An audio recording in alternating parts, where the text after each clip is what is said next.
ఈరోజు ఆంధ్రప్రదేశ్ విద్యా మనోవిజ్ఞాన శాస్త్రం డిఎస్సి ఎస్జిటి టెక్స్ట్ బుక్లోని మూడో పాఠానికి సంబంధించిన ముఖ్యాంశాలు చూద్దాం. మూడో పాఠం అభ్యసనం. ఇందులో 99 నుంచి 102 పేజీ వరకు భావన, దాని యొక్క అర్థం, నిర్వచనాలు, భావనల నిర్మాణం, భావనల వర్గీకరణ, భావనల రకాలు, భావన అభివృద్ధిలో ఉపాధ్యాయుని పాత్ర. ఇప్పుడు భావన, అర్థం, నిర్వచనాలు చూద్దాం. మానవుడు తన చుట్టూ ఉండే పరిసరాలతో ప్రతిస్పందించేటప్పుడు ఒక వస్తువు గురించి కానీ ఒక విషయం గురించి కానీ ఏర్పరచుకునే ఒక సామాన్య అర్థాన్ని లేదా అవగాహన ఏమని అంటారంటే భావన. మానవుడు తన చుట్టూ ఉండే పరిసరాలతో ప్రతిస్పందించేటప్పుడు ఒక వస్తువు గురించి కానీ ఒక విషయం గురించి కానీ ఏర్పరచుకునే ఒక సామాన్య అర్థాన్ని లేదా సామాన్య అర్థం లేదా అవగాహన ఏమని అంటారంటే భావన. వ్యక్తి తన జ్ఞానేంద్రియాలతో గ్రహించే వస్తువులు, సంఘటనలు లేదా వ్యక్తులే ఉద్దీపనలు. వ్యక్తి తన జ్ఞానేంద్రియాలతో గ్రహించే వస్తువులు, సంఘటనలు లేదా వ్యక్తులు ఏమంటారంటే ఉద్దీపనలు అంటారు. అయితే వాటిలో ఒకే లక్షణం ఉన్న ఉద్దీపనలు ఏ భావనకి ఏర్పరుస్తాయంటే ఒకే భావనను ఏర్పరుస్తాయి. ఉదాహరణ పాఠశాల, ఉపాధ్యాయుడు, జంతువులు మొదలైనవి. అయితే వాటిలో ఒకే లక్షణం అంటే వ్యక్తి తన జ్ఞానేంద్రియాలతో గ్రహించే వస్తువులు, సంఘటనలు లేదా వ్యక్తులు ఉద్దీపనలు అంటారు. ఇటువంటి ఉద్దీపనలో ఒకే లక్షణం ఉన్న ఉద్దీపనలు ఏ భావన ఏర్పరుస్తాయి అంటే ఒకే భావన ఏర్పరుస్తాయి. ఉదాహరణకు పాఠశాల, ఉపాధ్యాయుడు, జంతువులు మొదలైనవి. ఏవి పరిసరాలను క్రమ పద్ధతులు అవగాహన చేసుకోవడానికి ఏవి తోడ్పడతాయంటే భావనలు. ఏ పరిసరాలు క్రమబద్ధులు అవగాహన చేసుకోవడానికి తోడ్పడతాయంటే భావనలు. తర్వాత భావనల యొక్క లక్షణాలు. ఏవి ఏర్పడడం అనేది అందరిలో ఒకే పద్ధతిలో ఉండవు, అంటే ఒకే భావన ఒక్కరిలో ఒకే విధంగా ఏర్పడవచ్చు. భావనలు ఏవి అంటే భావనలు ఏర్పడడం అనేది అందరిలో ఒకే పద్ధతిలో ఉండవు, ఒక్కొక్కరికి ఒక్కొక్క పద్ధతిలో ఏర్పడతాయి. అంటే ఒకే భావన ఒక్కొక్కరిలో ఒకే విధంగా ఉండవచ్చు. మొదట సరళమైన భావనలు, తర్వాత ఏ భావనలు ఏర్పడతాయి క్లిష్టమైన భావన. మొదట సరళమైన భావనలు ఏర్పడతాయి, తర్వాత క్లిష్టమైన భావనలు ఏర్పడతాయి.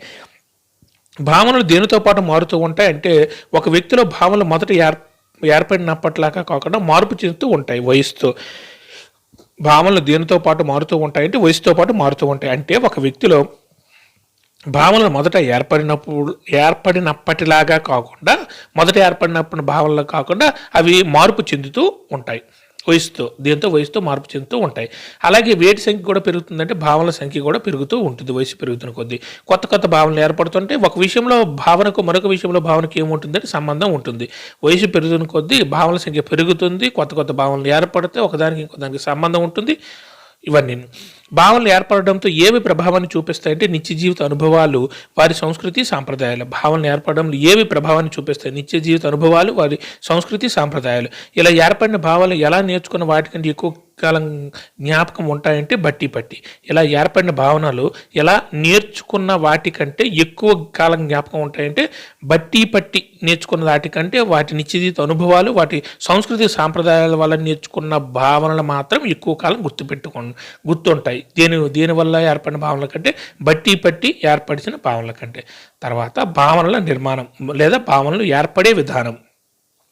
సాధారణంగా భావనలు ఏదో ఒక అనుభవం వల్ల మాత్రమే ఏర్పడవు, కొన్ని అనుభవాల ఆధారంగా కూడా ఏర్పడతాయి. భావనలో ఏర్పడడంలో దశలు: జ్ఞానేంద్రియాల ద్వారా సంవేదనలను పొందడం, సంవేదనలను గతంలోని అనుభవాలతో పోల్చుకుని ఒక అర్థవంతమైన గ్రహించే మానసిక ప్రక్రియ జరపడం, ప్రత్యక్షంగా పొందిన అనుభవాల్లోని సామాన్య లక్షణాలని గ్రహించడం, ప్రత్యక్షంగా పొందిన సామాన్య లక్షణాన్ని మనసులో ప్రతిమలుగా నిలుపుకొని వాటిని సంకేతాల రూపంలో భాష ద్వారా వ్యక్తం చేయడం. భావనలు ఏర్పడే దశలు: జ్ఞానేంద్రియాల ద్వారా సంవేదనలు పొందడం. ఫస్ట్ టైం మనం చదువుతాం, వాటి జ్ఞానేంద్రియాల ద్వారా మనం సంవేదనలు పొందుతాం. అంటే ఈ బిట్టు ఇలా ఉంది, దీనికి ఇది ఆన్సరు అని ఒక భావన పొందుతాం. సంవేదనలు గతంలోని అనుభవాలతో పోల్చుకుని ఒక అర్థవంతమైన గ్రహించే మానసిక ప్రక్రియ జరపడం. పూర్వం ఎప్పుడైనా అదే బిట్టు చదివామంటే ఒక రకమైన పోలిక అనుభవం వస్తుంది సేమ్ బిట్ చదివితే. అలాగే ప్రత్యక్షంగా పొందిన అనుభవాల్లోని సామాన్య లక్షణాలు గ్రహించడం. ఆ బిట్టులో లేకపోతే ఆ చాప్టర్లో సామాన్య లక్షణాలు మనం గ్రహిస్తాం. ఒక పాఠంలో చదివినప్పుడు సేమ్ బిట్టు, తర్వాత పాఠంలో చదివినప్పుడు సేమ్ బిట్టు వచ్చిందనుకో ఈ రెండింటి మధ్య పోలిక చూస్తాం, రెండు ఒకేలా ఉన్నాయనేసి. అలాగే ప్రత్యక్షంగా పొందిన అనుభవాలను సామాన్య లక్షణం గ్రహిస్తాం ఫస్ట్. అలాగే ప్రత్యక్షంగా పొందిన సామాన్య లక్షణం మనసులో ప్రతిమలుగా నిలుపుకొని వాటి సంకేతాల రూపంలో భాష ద్వారా వ్యక్తం చేయడం. ఇప్పుడు ఈ ప్రత్యక్షంగా పొందిన సామాన్య లక్షణాలను మనసులో ప్రతిమలుగా నిలుపుకొని వాటి సంకేతాల రూపంలో భాష ద్వారా వ్యక్తం చేయడం. తర్వాత ఇవేమో మన మనసులో ప్రతిమలుగా ఉండిపోతే వాటిని భాష ద్వారా వ్యక్తం చేస్తాం. సింపుల్ ఇక్కడ భాష ద్వారా వ్యక్తం చేయడం అంటే మనము ఒకే చాప్టర్ 4-5 సార్లు లేకపోతే నెలకోసారి చదివామనుకోండి, ఫస్ట్ టైం చదివినప్పుడు సంవేదనలు ఏర్పడతాయి. తర్వాత సెకండ్ టైం చదివినప్పుడు ముందు చదివింది అనుభవం కదా, అవి గుర్తొస్తూ ఉంటాయి. తర్వాత ప్రత్యేకంగా పొందిన అనుభవాలు సామాన్య లక్షణాలు మనం గ్రహిస్తాం. ఈ బిట్టికి ఇది ఆన్సర్, లేకపోతే ఈ నిర్వచనం ఎవరు రచించారని. తర్వాత ఈ ప్రత్యేకంగా పొందిన సామాన్య లక్షణాలు 2-3 సార్లు చదివేసరికి ఏమవుతాయంటే మన మనసులో ప్రతిమలుగా ఉండిపోతాయి. వాటిని మనం సంకేతాల రూపంలో భాష ద్వారా వ్యక్తం చేస్తాం. ఎగ్జామ్లో సింపుల్గా రాస్తాం. సింపుల్గా ఫస్ట్ టైం రాసినప్పుడు సమ్మేళనాలు ఏర్పడితే, సెకండ్ టైం అదే చాప్టర్ని సెకండ్ టైం చదివినప్పుడు ఏమో ముందు చదివింది అనుభవంలోకి వస్తుంది. తర్వాత రెండోసారి మూడోసారి చదివినప్పుడు వాటి యొక్క సామాన్య లక్షణాలు, అంటే ఈ చాప్టర్లో ఇవి ఉన్నాయి, ఈ బిట్స్ ఉన్నాయి, లేకపోతే ఈ బిట్ ఆన్సర్ ఇది అని ఒక రకమైన ప్రతిమలు అనేవి మన మనసులో ఏర్పడతాయి. అవి ఏమవుతాయి, ఎగ్జామ్ రూపంకి వెళ్ళేసరికి ఏమవుతాయి అంటే ఒక భాష ద్వారా లేకపోతే మన మనసులో నుండి బయటికి క్లియర్గా ఆన్సర్ వచ్చేస్తుంది. అలా గుర్తుపెట్టుకోండి. భావనలు ఏర్పడంలో కింది సూత్రాలు కనిపిస్తాయి. ఏ సూత్రాలు అంటే ప్రత్యేకం నుంచి సాధారణీకరణం. ఒకే రకమైన లేదా ఒకే తీరు అనుభవం అనేక సార్లు ఏర్పడడం వల్ల ఏ సూత్రం ప్రకారం భావనలు ఏర్పడతాయి? ప్రత్యేకం నుంచి సాధారణీకరణ. పైన భావనలు ఏర్పడతాయి ఇలా ఒక చాప్టర్ 4-5 సార్లు చదవడం వల్ల, రిపీట్ చేయడం వల్ల ఏమవుతుందంటే సంవేదనలు ఏర్పడతాయి, సామాన్యీకరణకు వస్తాయి, తర్వాత బయటికి రిపీట్ అవుతాయి, లాస్ట్లో మనం ఎగ్జామ్ రూపంలో బయటకు వచ్చేస్తూ ఉంటాయి. అవి మనం ఆటోమేటిక్ ఆన్సర్ బయటకు వచ్చేస్తాయి. ఆ భావనలు అనేవి ఎలా ఏర్పడతాయి అంటే ప్రత్యేకం నుంచి సామాన్యీకరణ. పై దాని గురించి మనం నేర్చుకుంది ఏంటండి, కనీసం ఒక చాప్టర్ని సంవేదనాలు ఏర్పడే వరకు చదవడం కాదు, అదే చాప్టర్ 3 సార్లు 4 సార్లు రిపీట్ చేయడం వల్ల ఎగ్జామ్లో ఈజీగా ఆన్సర్ రాయొచ్చు. అది ఈ భావనలో మనం సింపుల్గా మనం నేర్చుకోవాల్సింది కాన్సెప్ట్ కూడా గుర్తుపెట్టుకోండి. ఒకే రకమైన లేదా ఒకే తీరు అనుభవం అనేక సార్లు ఏర్పడడం వల్ల ఏ సూత్రం ప్రకారం భావనలు ఏర్పడతాయి అంటే ప్రత్యేకం నుంచి సాధారణీకరణకు ఏర్పడతాయి. ఉదాహరణ, ఒక 4 సంవత్సరాల పిల్లవాడు తాను ఆడుకుంటున్న బంతిని తన తోడుబుట్టువులు తన స్నేహితులు ఆడుకున్న బంతులను గమనించడం ద్వారా బంతులన్నీ గుండ్రంగా ఉంటాయనే భావన ఏర్పరచుకోవడం. ఒక బంతి నుంచి ఒక ప్రత్యేకమైన బంతి, ఆడు పట్టుకున్నది ప్రత్యేకమైన బంతి, తన తోబుట్టులు అన్నదమ్ములు చక్క చెల్లెలు పట్టుకున్న బంతులు కూడా అలాగే గుండ్రంగా ఉన్నాయి. అలా జనరలైజేషన్ కాబట్టి సాధారణీకరణకు వస్తాయి. ఇవి భావనలు ఏర్పడే విధానం. ప్రత్యేకం నుంచి సాధారణీకరణానికి ఇది ఉదాహరణ. సాధారణీకరణం నుంచి ప్రత్యేకం. ఏ సూత్రం ప్రకారం శిశువు ఒక సాధారణ విషయం నుండి నిర్దిష్ట లేదా ప్రత్యేక భావన ఏర్పరచుకుంటాడంటే సాధారణీకరణం నుండి ప్రత్యేకం. ఏ సూత్రం ప్రకారం శిశువు ఒక సాధారణ విషయం సింపుల్గా బ్యాక్కి వెళ్దాం, బాల్ అన్నీ గుండ్రంగా ఉంటాయి. తర్వాత ఏం చేస్తాడు, బాల్ అన్నీ గుండ్రంగా ఉన్నాయి నేర్చుకున్న తర్వాత లాస్ట్లోకి ఎలా వెళ్తాడు వాడు, సాధారణీకరణం. అది బాల్ గుండ్రంగా ఉంటాయని ఒక్కొక్క దగ్గర చూసినప్పుడు, అంటే వాళ్ళ అక్క చెల్లెల దగ్గర తన దగ్గర బాల్ చూసినప్పుడు ఆ బాల్ అన్ని గుండ్రంగా ఉంటాయని ఒక ప్రత్యేకానికి వెళ్తూ ఉంటాడు. దాన్ని రివర్స్ చేసాం. కానీ ఇక్కడ ఇంకో ఉదాహరణ ఇచ్చారు. పుట్టిన ప్రతి జీవి చనిపోతుందని తెలుసుకున్న వ్యక్తికి తను కూడా జీవినేనని కాబట్టి చనిపోతాడని గమనించడం. పుట్టిన ప్రతి జీవి చనిపోతాడు, అది జనరలైజేషన్, ఒక సాధారణీకరణం. కానీ తను కూడా చనిపోతాడు, నేను జీవిని కాబట్టి నేనే మనిషిని కాబట్టి నేను చనిపోతానని ప్రత్యేకంగా తన ఇండివిజువల్గా ప్రత్యేకంగా వస్తాడు. అది సాధారణం నుండి ప్రత్యేకానికి. తర్వాత మినహాయింపు. ఏర్పడిన భావనలో కొన్ని మినహాయింపులు కనిపిస్తాయి. ఉదాహరణ, ఎగిరేవన్నీ పక్షులే అనేది సాధారణ, కానీ గబ్బిలాలు పక్షులు కావు కానీ ఎగురుతాయి అనేది మినహాయింపు. భావనలో మినహాయింపు కూడా ఉంటుంది. ఎగిరేవన్నీ పక్షులని మనం అనుకుంటాం, గబ్బిలం కూడా ఎగురుతుంది కానీ అది పక్షి కాదు, అది మినహాయింపు. తర్వాత విచక్షణ. మినహాయింపు వేరు, విచక్షణ వేరు. విచక్షణ అంటే ఏ సూత్రం ప్రకారం కూడా కొన్ని సందర్భాల భావనలు ఏర్పడతాయి అంటే విచక్షణ. ఏ సూత్రం ప్రకారం కూడా కొన్ని సందర్భాల భావనలు ఏర్పడతాయి అంటే విచక్షణ సూత్రం ఆధారంగా. అది ఎలా అంటే కరెంటు తీగలను ఉత్తి చేతులతో ముట్టుకుంటే షాక్ కొడుతుందని, అదే మందంగా ఉన్న ప్లాస్టిక్ బోజులు వేసుకుని ముట్టుకుంటే షాక్ కొట్టదని తెలుసుకోవడం విచక్షణ జ్ఞానం. కరెంటు తీగలను పట్టుకుంటే మామూలుగా షాక్ కొడుతుంది, కానీ ప్లాస్టిక్ గ్లౌస్ మందంగా ఉండే ప్లాస్టిక్ గ్లౌస్ వేస్తే కరెంటు షాక్ కొట్టదు, అంటే కరెంటు మనకి షాక్ కొట్టదని తెలుసుకోవడం విచక్షణ. తర్వాత భావనల వర్గీకరణలు రకాలు. భావనల వర్గీకరణ, వాటి యొక్క రకాలు చూద్దాం. భావనల వర్గీకరణ రకాలు. సరళ భావనలు, సంక్లిష్ట భావనలు. సరళ భావనలు అంటే ఒకే ధర్మం లేదా లక్షణం ఆధారంగా ఒక భావనని ఏర్పరిచిన వాటిని ఏ భావనలు అంటారని సరళ భావనలు. ఒకే ధర్మం లేదా లక్షణం ఆధారంగా ఒక భావనని ఏర్పరిచిన వాటిని ఏ భావనలు అంటారంటే సరళ భావనలు. లక్షణం ఒకే ఉండాలి, ఒకే ధర్మం ఉండాలి. ఉదాహరణ, తెలుపు రంగు వస్తువులు. సరళ భావన తెలుపు రంగు వస్తువులు. తర్వాత సంక్లిష్ట భావనలు. 2 లేదా అంతకంటే ఎక్కువ లక్షణాలను ఆధారంగా చేసుకుని ఏర్పడిన భావనలు ఏ భావనలు అంటారంటే సంక్లిష్ట భావనలు. ఎరుపు రంగు సంబాహు త్రిభుజం. ఇక్కడ త్రిభుజము, సంబాహు త్రిభుజము, ఎరుపు రంగు సంబాహు త్రిభుజం సంక్లిష్ట భావనలు. 2 లేదా అంతకంటే ఎక్కువ లక్షణాలను ఆధారంగా చేసుకుని ఏర్పడిన భావనలు ఏ భావనలు అంటారంటే సంక్లిష్ట భావనలు. ఉదాహరణ, ఎరుపు రంగు సంబాహు త్రిభుజం. ఇవన్నీ మెదరాజులు కూడా వస్తూ ఉంటాయి, రిపీట్ అవుతుంటాయి. సంక్లిష్ట భావనలు తిరిగి ఎన్ని రకాలకు విభజించవచ్చు అంటే అవి ఏవి అంటే 3 రకాలకు విభజించవచ్చు సంక్లిష్ట భావనలు. అవి సంయోజిత భావనలు, వియోజిత భావనలు, సంబంధిత భావనలు.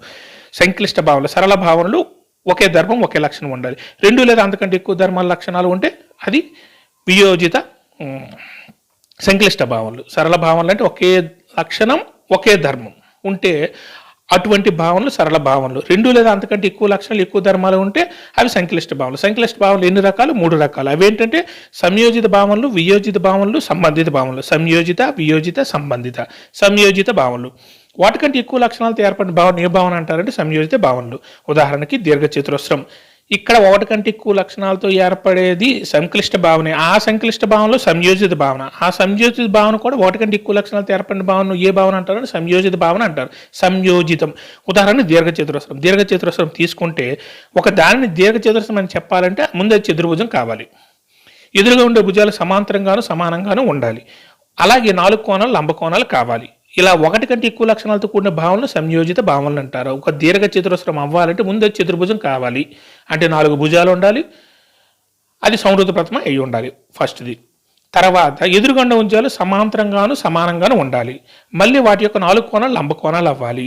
ఇలా ఒకటి కంటే ఎక్కువ లక్షణాలతో కూడిన భావనలు ఏ భావనలు అంటారు? సంయోజితం. సంయోజికంగా ఉండేవి, అన్నీ సంయోగంగా ఉండేవి ఆ భావనలు. తర్వాత వియోజిత భావనలు. ఉపభావనల మధ్య సంబంధం లేదా ఏర్పడిన భావననే ఏ భావన అంటారంటే వియోజిత భావన. వియోజిత భావన అని అన్నారంటే విడదీయడం లేదా అనే పదం వచ్చేసరికి అది వియోజిత భావన అవుతుంది. ఉదాహరణకు ఉపాధ్యాయుడి బోధన సరిగా లేకపోవడం. బోధించిన ఉపాధ్యాయుడి బోధన సరిగా లేకపోవడం అంటే ఈ భావన కింద కొన్ని ఉంటాయి వియోజిత భావనలు. ఏంటంటే బోధించిన ఉపాధ్యాయుడికి విషయంలో ప్రావీణ్యత లేకపోవడం లేదా సంభాషణ నైపుణ్యం లేకపోవడం. ఇప్పుడు వియోజిత భావన అని అంటే ఉపభావనల మధ్య సంబంధం లేదాతో ఏర్పడిన భావన ఏ భావన అంటే వియోజిత భావన. సంయోజిత భావన అంటే అన్ని భావనలు కలిసి ఉంటేనే అది సంయోజిత భావన.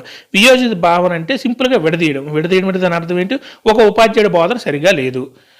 దీని కింద ఉండే భావనలు ఒకదానికొకటి వేరుగా ఉంటాయి. ఒకటి అతను టీచింగ్ అయినా సరిగ్గా బాగపోవడం, లేకపోతే అతనికి స్కిల్ అయినా లేకపోవడం. అదే దాన్ని ఏమైనా తెలుగులో ఏమంటారంటే బోధించిన ఉపాధ్యాయుడి విషయంలో ప్రావీణ్యం లేకపోవడం అంటే సబ్జెక్ట్ లేకపోవడం లేదా సంభాషణ నైపుణ్యం లేకపోవడం, అతనికి టీచింగ్ స్కిల్ అనేవి లేకపోవడం, మాట్లాడే విధానం లేకపోవడం. ఇది లేదా అది వియోజిత భావన. లేదా గుర్తుపెట్టుకోండి వియోజిత భావన లేదా. తర్వాత సంబంధిత భావనలు. 2 లేదా అంతకంటే ఎక్కువ భావనల మధ్య ఉన్న సంబంధం ఆధారంగా భావన గ్రహించడం ఏ భావనలు అంటారంటే సంబంధిత భావనలు. 2 లేదా అంతకంటే ఎక్కువ భావనల మధ్య ఉన్న సంబంధం ఆధారంగా మొదటిదేమో అన్ని కలిసి ఉండే భావనలు సంయోజిత, రెండోది లేదాతో విడదీయడం, ఒక భావనలు ఇది లేదా అది భావనలు. తర్వాత సంబంధిత భావనలు అంటే 2 లేదా అంతకంటే ఎక్కువ భావనలే సంక్లిష్ట భావనలు. ఆ సంక్లిష్ట భావనలు సంబంధిత భావనలు. ఆ సంబంధిత భావనల్లో ఎలా ఉంటాయంటే భావనల మధ్య సంబంధం ఉండడం సంబంధిత భావనలు. గ్రహించడానికి ఏ భావనలు అంటే 2 లేదా అంతకంటే ఎక్కువ భావనల మధ్య ఉన్న సంబంధం ఆధారంగా భావన గ్రహించడానికి ఏ భావనలు అంటారంటే సంబంధిత భావనలు. సాధారణంగా వివిధ సిద్ధాంతాల సూత్రాలు ఏ కోవకు వస్తాయంటే సంబంధిత భావనలు. ఉదాహరణకు పుట్టిన ప్రతి మానవుడు చనిపోవడం. దీనిలో పుట్టడం ఒక భావన, చనిపోవడం మరొక భావన. ఈ రెండింటి మధ్య ఉన్న సంబంధాన్ని పై వాక్యం తెలుస్తుంది కాబట్టి ఇది సంబంధిత భావన. సాధారణంగా వివిధ సిద్ధాంతాల సూత్రాలు ఏ కోవ కింద వస్తాయి? అందరూ సంయోజిత భావనని రాస్తారు. కాదు, సంబంధిత భావన. ఉదాహరణ పుట్టిన ప్రతి జీవి చనిపోతాడు. చనిపోవడం, పుట్టడం 2 భావనలు.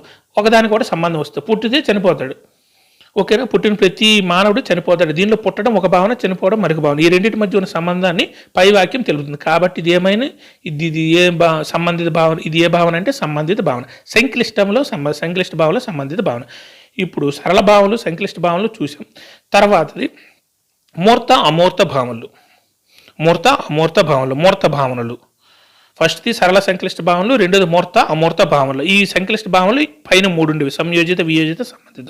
తర్వాత రెండోది మూర్త అమూర్త భావనలు. అందులో మూర్త భావనలు కనులతో చూసి అనుభూతిని పొందగలిగే వస్తువుల వల్ల ఏర్పడే భావనలు ఏ భావనలు అంటారంటే మూర్త భావనలు. కళ్ళుతో డైరెక్ట్గా చూస్తే మనకి ఏర్పడిద్దని ఏ భావన అంటే మూర్త భావనలు. మనము ఆ వైయక్తిక భేదాలు లేకపోతే మిగిలిన నాటిలో కూడా మనం నేర్చుకుంటూ ఉంటాం. ఎదురుగా కనబడితే మూర్త వివేచనం, అమూర్త వివేచనం అని నేర్చుకున్నాం కదా. ఎదురుగా కనబడితేనే ఏర్పడే భావనలు మూర్త భావనలు. ఉదాహరణకి చెట్లు, జంతువులు, పక్షులకు సంబంధించిన భావనలు. జంతువులలో సాధు జంతువులు, క్రూర జంతువులు ఉంటాయనే భావన. జంతువుల్లో సాధు జంతువులు, క్రూర జంతువులు ఉంటాయని ఎదురుగా చూస్తాం కదా, అవి మూర్త భావనలు. తర్వాత అమూర్త భావనలు. కనిపించకపోయినప్పటికీ ఆలోచనల వల్ల ఏర్పడే భావనలు ఏ భావనలు అంటారంటే అమూర్త భావనలు.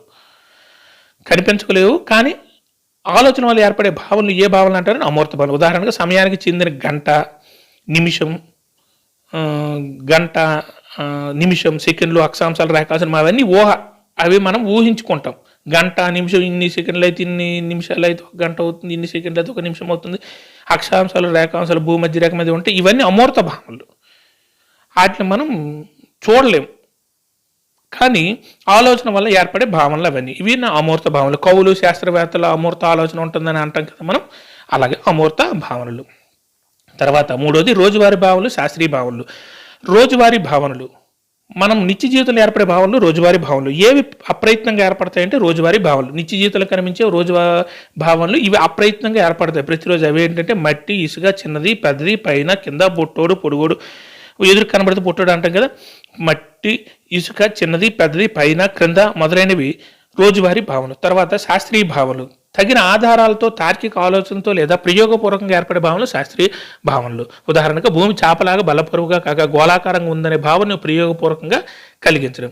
తగిన ఆధారాలతో, తార్కిక ఆలోచనలతో లేదా ప్రయోగపూర్వకంగా ఏర్పడే భావనలు శాస్త్రీయ భావనలు. ఉదాహరణకు భూమి చాపలాగా బలపరువుగా కాక గోళాకారంగా ఉందనే భావనను ప్రయోగపూర్వకంగా కలిగి ఉండడం. ప్రయోగపూర్వకంగా నిరూపిస్తే అవి శాస్త్రీయ భావనలు. ఎదురుగా కనబడితే రోజువారీ మనకు కనిపించే రోజువారీ భావనలు. వాటికి ప్రయోగపూర్వకం అవసరం లేదు. తర్వాత భావనోద్భవంలో ఉపాధ్యాయ పాత్ర. భావన ఏర్పడంలో లేదా భావన అనేది ఉద్భవించడంలో, భావన ఉద్భవించడం అంటే ఒక భావన పిల్లవాడిలో ఉద్భవించడంలో ఉపాధ్యాయుని యొక్క పాత్ర ఏంటి అని అడుగుతున్నారు. భావనను పెంపొందించేటప్పుడు ఉపాధ్యాయుడు విద్యార్థులు ఏ అనుభవాలు దృష్టిలో ఉంచుకోవాలంటే నిత్య జీవిత అనుభవాలు. ఉపాధ్యాయుడు పిల్లల మనస్సులో భావనను సృష్టించాలి అనేసి అంటే వాటి యొక్క నిత్య జీవిత అనుభవాలను దృష్టిలో పెట్టుకోవాలి. విద్యార్థులు ఏ స్థాయిని దృష్టిలో ఉంచుకొని ఆయా స్థాయికి సరిపడే భావనలు ఎన్నుకోవాలంటే విద్యార్థుల యొక్క మానసిక స్థాయిని దృష్టిలో ఉంచుకొని ఆయా స్థాయికి సరిపడే భావనలు మనం ఎన్నుకోవాలి. కానీ కాన్సెప్ట్లు అర్థం చేసుకున్నాం. ఉపాధ్యాయుడు ఒక భావనను పిల్లల్లో పుట్టించాలంటే అతని యొక్క విద్యార్థి యొక్క నిత్య జీవిత అనుభవాలని మనం దృష్టిలో పెట్టుకోవాలి ఉపాధ్యాయులుగా. అలాగే అతని యొక్క మానసిక స్థాయికి తగ్గట్టుగా భావనలు ఏర్పరచాలి. అలాగే అన్ని విషయాల్లో భాష, గణిత, పరిసరాల విద్యం ఏ భావనలు పెంపొందించాలంటే మౌలిక భావనలు పెంపొందించాలి. అన్ని విషయాల్లో ఏ భావనలు పెంపొందించాలంటే మౌలిక భావనలు అంటే బేసిక్ మౌలిక భావనలను పెంపొందించాలి. సింపుల్గా సరళ భావనలు, మౌలిక భావనలు, సరళ భావనలు వేరు, మౌలిక భావనలు వేరు. ముందు కాన్సెప్ట్లు మనం నేర్పించాలి. ఏ భావనలు మొదటిగా చేసి ఆ తర్వాత సంక్లిష్ట భావన పెంపొందింప చేయాలంటే ముందు అదే కదా సూత్రం, ముందు సరళ భావన పెంపొందించాలి, తర్వాత సంక్లిష్టానికి పోవాలి. అదేవిధంగా ఏ భావన నుంచి అమూర్త భావనలు పెంపొందించేయాలంటే మూర్త భావన నుంచి. అదేవిధంగా ఏ భావన నుంచి మూర్త భావన నుంచి అమూర్త భావనకు పోవాలి. విద్యార్థులు ఏర్పడిన భావనలు స్థిరపడాలంటే వాటిని ఏం చేయాలంటే పునర్భరణం చేయాలి. మనం చెప్పుకున్నాం కదా, ఒకసారి పుస్తకం చదవాలి కాన్సెప్ట్, తర్వాత రెండోసారి చదవాలి. ఒకసారి చదివేటప్పుడు సంవేదనలు ఏర్పడితే రెండోసారి చదివితే వాటి యొక్క గుర్తొస్తుంది. ముందు చదివింది పొరపాటున గుర్తొస్తుంది, ముందు ఇదే బిట్టి అనేసి. తర్వాత అవి కొంచెం సామాన్యీకరణ తగ్గి మన మనసులో ఏర్పడితే వాటిని భాష ద్వారా బయటికి, లేకపోతే ఎగ్జామ్ ద్వారా బయటకు వస్తాయి. అలా భావనలు ఏర్పడితేనే మన ఎగ్జామ్ సరిగ్గా రాయగలం. పునర్బలనం. మూర్త భావన నుంచి అమూర్త భావన, ఈ సూత్రాన్ని మనం నేర్చుకున్నాం కదా. విద్యార్థులు ఏర్పడిన భావనలు స్థిరపడాలంటే వాటిని ఏం చేయాలంటే పునర్బలనం చేయాలి. మనం కూడా సేమ్ విద్యార్థమే కదా, చదువుకునే రోజులు కాబట్టి భావనలు స్థిరపడాలంటే మనం ఏం చేయాలంటే పునర్బలనం చేయాలంటే కాన్సెప్ట్ పట్టుకొని ఒక 4-5 సార్లు, 5 సార్లు, ఎన్నిసార్లు వీలైతే అన్నిసార్లు రిపీట్ చేయాలి. Thank you.